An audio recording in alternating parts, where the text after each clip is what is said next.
Монгол Улсын ерөнхийлөгч Ухнагийн хөрөлцгийн бүгд найрамдах Итали улсад хийж байгаа төрийн айлчлал үргэлжилж байна.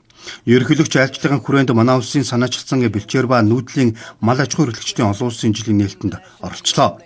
Тэрээр 2026 оныг бэлчээр ба нүүдлийн мал аж ахуй эрхлэгчдийн олон улсын жил болох санаачлагыг нэгдсэн үндэсний байгууллагын ерөнхий ассамблеа 2022-нд баталсандаа баяртай байгаагаа илэрхийллээ. Олон улсын жилинд дэлхийн улс орнуудын хүнсний аюулгүй байдлыг бэхжүүлэх, бэлчээрийн доктортой менежмент болон нөхөн сэргээлтийг дэмжих, нүүдлийн мал аж ахуй эрхлэгчдийн үнэлэмжийг дээшлүүлэхэд чухал хувь нэмрээ оруулна гэдэгт итгэлтэй байгаагаа тэрээр хэллээ. Хүнсний аюулгүй байдал, хүнсний хангамж бол дэлхийн нийтийн анхаарлын төвд орсон асуудал. Уур амьсгалын өөрчлөлт, сөөлжилт, геополитик, геостратегийн сөргөлдөө, мөргөлдөө ингээд бид нар игзэгтэй зөрчил мөргөлдөөнтэй дэлхийн ертөнцийн өнөөдөр амьдарч байна.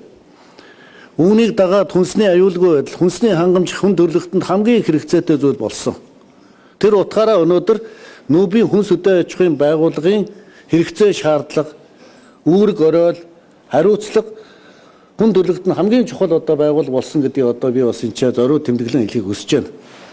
Тэгэхээр бид бүхэн бас энэ 80 жилийн түүхтэй хүнс хөдөө аж ахуйн байгууллагын нийт хамт олон ерөнхий нарийн бичгийн дарга удирдлага хамт олон та бүхэнд бас түүхт 80 жилийн баярын мэндийг бас өргөн дэвшүүлье.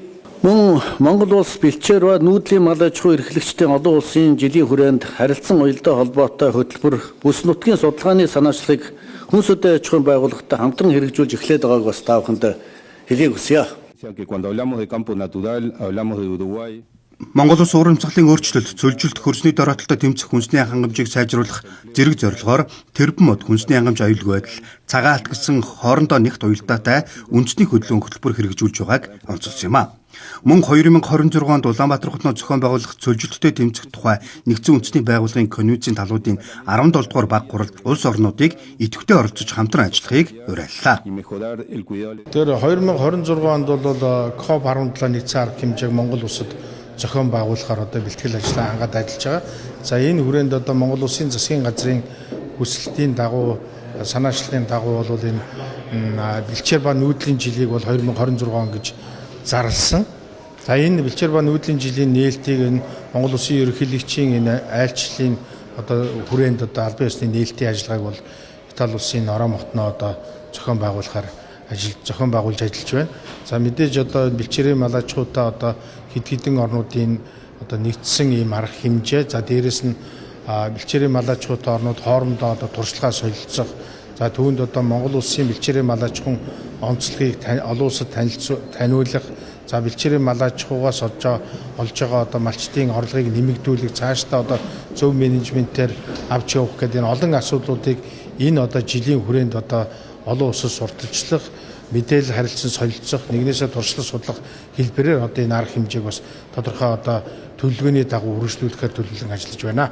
Яг тэр аялал жуулчлал очиж байх тэр жуулчдад бид нар яг энэ төрлийн гар урлагийн зүйлүүдээ хийж зардаг. Энэ болохоор зөвхөн бид нар гар урлагийн зүйл болон бэлтгэлээ тухайн хүмүүст л зардаг. Тэндээс яг ингээд Монголд албан ёсны энэ бол яг цаатан тухай цаамарлах хүмүүсийн бүтээл юм аа. Энийг та эндээс авнаа гэсэн тийм газарч гэх юм уу те тийм юм бол байхгүй. Тэгээ зөвхөн яг жуулчдад, гадны жуулчдад бид нэр өөрсдөө хийсэн бүтээлээ яг өөрөөсөө гараад гарт зардаг. Дэлхийн цаа бүг маллагчид болно, олон улсын цаа бүг маллагчдын холбоо гэж байдаг. Тэгээ энэ ерөнхийдөө нэлийн том байгууллага энэ чинь 20 гаруй жилийн түүхтэй байгууллага болчихж байгаа байхгүй. Тэгэхээр дэлхийн гэж байгаа учраас дэлхийн даяар байгаа цаа бүг маллагчдыг нийлүүлэх хүсэлтэй. Тэгвэл энэ холбоогоор дамжуулан нүүбтэй нэгдсэн үндэсний байгууллагатай хамтран маш олон төсөлт ажлуудыг зохион байгуулдаг. Тэр манай Монголын цаашдад жишээлбэл тэн дээр подноос гаргацсан ба change in тайга буюу өөрчлөгдөж буй тайгах гэдэг ч юм уу тий. Энд ингээд ном бүтээлүүд гаргацсан байгаад нь бас манай Монголын цаа бүхэн маллагчдын хоолны соёлоос гэдэг юм уу тий. Ер нь бол гар урлагийн соёлоос гэх мэтчлэн иймэрхүү зүйлүүдийг нь оролцуулж төсөл болгон дээр оролцож явдаг. Бэлчээр ба нүүдлийн мал аж ахуй эрхлэгчдийн олон улсын жилийн нээлт Ром хот дахь нэгдсэн үндэсний байгууллагын хүнс хөдөө аж ахуйн байгууллагын төв байранд болсон юм а.